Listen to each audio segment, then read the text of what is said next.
গত এপিসোডে আমরা দেখেছিলাম 3 ভাই বোন, তারা বলেছিল আমাদেরকে মাফ করে দিন তৃতীয় রাজকুমার, আমাদেরকে শুধু একবার মাফ করে দিন। যে ছেলেটার মাথায় আঘাত রয়েছে সে বলছে, বোন এটা কি কাপুরুষের মতো হয়ে যাচ্ছে না? অন্য ভাইটি বলছে, হ্যাঁ বোন এটা একটু বেশি হয়ে যাচ্ছে। ফিনিক্স তখন বলে, তোরা চুপ থাক, তোরা এইসব কিছু বুঝবি না। যদি সে এইভাবে আমাদেরকে ফেলে চলে যায় তো তাহলে সবাই আমাদেরকে চোর হিসেবে চিহ্নিত করবে। ফিনিক্স এরপর বলে, আচ্ছা আপনি আমাদের ফ্ল্যাগগুলো নিতে পারেন, কিন্তু দয়া করে আমাদের দড়িগুলো খুলে দিয়ে যান। ফিনিক্সের এই কথা শুনে সো চ্যাং নিম সেখানেই দাঁড়িয়ে পড়ে এবং তাদের ফ্ল্যাগগুলো তাদের দিকে ছুঁড়ে মারে, যার ফলে তারা যে দড়িতে বাঁধা অবস্থায় ছিল সেই দড়িটা ছিঁড়ে গিয়ে তারা তিনজনই নিচে পড়ে যায়। তোমরা দুজন আমার উপর থেকে সরে যাও, তোমরা দুজন অনেক ভারী। কিন্তু ফিনিক্স তখনই লক্ষ্য করে ফ্ল্যাগগুলো ঠিক তার চোখের সামনেই। চ্যাং নিম তখন বলে, অপ্রয়োজনে আমি কোনো শত্রু তৈরি করতে চাই না, তাই এটাকে আমরা শান্তিপূর্ণভাবে মীমাংসা করব। চ্যাং নিমের এই কথা শুনে সেই 3 ভাই বোন খুব খুশি হয়ে যায় এবং চ্যাং নিমকে ধন্যবাদ বলতে থাকে। কিন্তু এর বিনিময়ে আমাকে 50টি সিলভার দাও, এই জীবনে কোনো কিছুই বিনামূল্যে হয় না, তাই 3টি ফ্ল্যাগের জন্য আমাকে 50টি সিলভার দিতেই হবে। সেকেন্ড ডেতে আমরা দেখতে পারি মাউন্টেনের ফিনিশ লাইন, যার ভিতরে আমরা হেডকে দেখতে পারি। হেড তখন বলছে, এইটা তাহলে দ্বিতীয় দিন তাই না? তার মানে আমরা এক্সামের মাঝামাঝি চলে এসেছি। মুজিন তখন বলে, হ্যাঁ আপনি ঠিক বলেছেন, তাছাড়া আমরা পার্টিসিপেন্টদের অবস্থান এবং ফ্ল্যাগগুলো চিহ্নিত করেছি।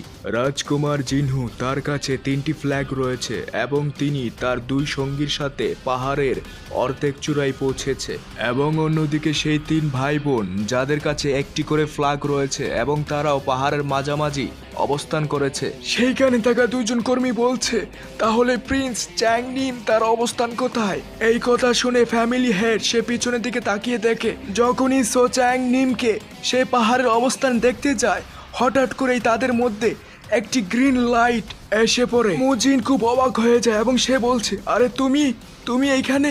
আমাদেরকে এর সম্পর্কে বলা হয় ইনি হলেন মুরিমস এলায়েন্সের লর্ড অফ অ্যানিহিলেশনের 3য় ভাই হা মুচেওল।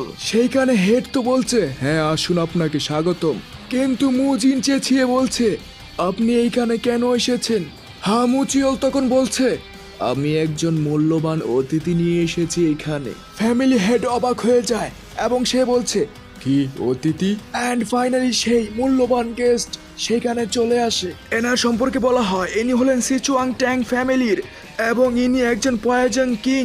ইনি সেই এলেক্সারগুলো তৈরি করেছেন যেইগুলো এই এক্সাম শেষে পুরস্কার দেওয়া হবে। শুনবেনিন, আপনি এখানে কেন? এই কথা শুনে তিনি রেগে যান এবং তিনি বলে, আমি এখানে কেন? মনে হচ্ছে যে আমি এখানে আসতে পারবো না, আমার খুব ভুল হয়ে গিয়েছে এখানে এসে। এই বলে তিনি তার অরা রিলিজ করতে থাকেন। এই দৃশ্য দেখে মুজিন অনেক ঘাবড়ে যায় এবং সে বলছে, আরে আপনি রেগে যাচ্ছেন কেন? আমি সেটা বলতে চাইনি। ফ্যামিলি হেড তখন বলে, প্লিজ আপনি রাগ করবেন না, আপনি যে এলেক্সারগুলো আমাদেরকে দিয়েছেন সেটা সত্যি অমৃত, তাছাড়া আপনি নিজেও এখানে এসেছেন, এটা আমাদের জন্য অনেক কৃতজ্ঞের ব্যাপার। এই কথা বলে ফ্যামিলি হেড তার সামনে গ্রিট করে। ফ্যামিলি হেডের এই কথা শুনে তিনি কিছুটা শান্ত হয়ে যান। তখনই সেখানে একজন রয়্যাল গার্ড চলে আসে এবং সে বলছে, ফ্যামিলি হেড আমাকে মাফ করবেন, কিন্তু আমার কাছে একটি গুরুত্বপূর্ণ তথ্য আছে আপনাকে বলার, দয়া করে এই অনুষ্ঠানটি বন্ধ করুন। তুমি এইসব কি বলছো? বন্ধ করব মানে? কি হয়েছে?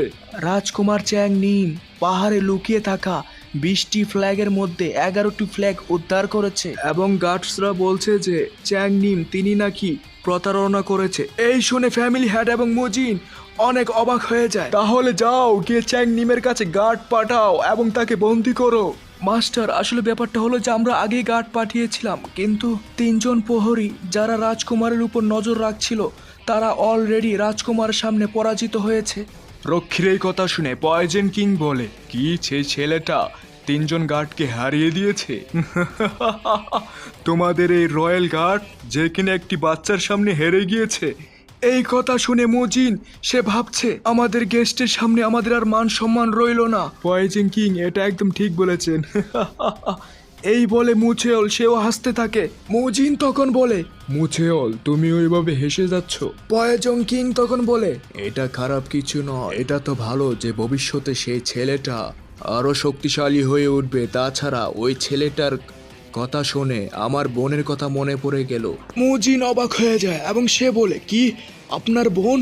ফ্যামিলি হেড তখন বলে, হ্যাঁ, 10 জন হ্যাভেনলি সোয়ার্ড মার্শাল আর্টের মধ্যে একজন ছিলেন তিনি, এবং তিনিই ছিলেন প্রথম সোয়ার্ড মাস্টার। মুচেওল তখন বলে, সেই ছিল পয়জন কিং এর বোন। পয়জন কিং তখন বলে, হ্যাঁ, আপনি কি সেটা জানতেন না মুজিন? মুজিন তখন বলে, আসলে আমি এটাই জানতাম যে তিনি শুধু ট্যাং পরিবার থেকে। ওয়েল, যাই হোক, যেহেতু আপনি জানতেন না, তাছাড়া সে এখন ফ্যামিলি থেকে আলাদা হয়ে গিয়েছে। ফ্যামিলি হেড তখন বলে, তুমি কি বলছো যে চ্যাংনিম তার মতো হয়ে যাবে? সেটা আমি নিশ্চিতভাবে বলতে পারছি না, তবে এমন কম মানুষ আছে যারা নিজেদের নাম এইভাবে বানাতে পারে। যাই হোক, যারা বিদ্যমান আছে আর যে শিশুগুলো শেষ পর্যন্ত বেঁচে থাকে তারাই শক্তিশালী হয়ে যায়। সিন শিফট হয়ে যায়। আমরা একটি রয়্যাল গার্ডসকে দেখতে পাই যে ফাইট করছে এবং সে চ্যাং নিমের সাথে ফাইট করছে। অ্যান্ড আমরা দেখতে পারি যে সেই গার্ডসের উপর চ্যাং নিম অনেক ভারী পড়ে যায়। প্রহরী তখন বলে, ইনি সত্যি 3 জন রয়্যাল গার্ডসকে পরাজিত করেছে, তবে আমি আমার নিজের সম্মান এনার সামনে হারাতে চাই না। আর এই প্রহরীটা হলো সেই প্রহরী যে কিনা ফ্যামিলি হেডের কাছে রিপোর্ট দিতে গিয়েছিল। চ্যাং নিম তখন বলছে, তুমি এখান থেকে পালিয়ে যাওয়ার আগে আমার ফ্ল্যাগটি আমাকে ফেরত দেওয়া উচিত। এই কথা বলে চ্যাং নিম সেই প্রহরীর উপরে অ্যাটাক করতে যায়। প্রহরী তখন ভাবছে সে আমাকে এখন তলোয়ার দিয়ে আঘাত করবে, আমার এখন এটাকে ব্লক করা উচিত। কিন্তু আমরা দেখতে পাই চ্যাং নিম এসে তার মেডেল পয়েন্টে অ্যাটাক করে দেয়। প্রহরীর অবস্থা তো পুরোই টাইট হয়ে যায়। যারা ছেলে মানুষ তারাই একমাত্র এই যন্ত্রণা অনুভব করতে পারি। প্রহরী অনেক যন্ত্রণায় সে বলছে, আপনি এমন একটি ভীতু কাজ করবেন, আমি এটা ভাবতে পারিনি। হ্যাঁ, তো কি হয়েছে? তোমাকে হারানো হয়েছে, এটাই ভালো ছিল। এইখানেই আজকের আমাদের দুর্দান্ত এপিসোড শেষ হয়ে যায়। ভিডিওটি ভালো লাগলে অবশ্যই লাইক করে দিবেন, চ্যানেলটিকে সাবস্ক্রাইব করে দিবেন। দেখা হবে পরবর্তী ভিডিওতে। ধন্যবাদ।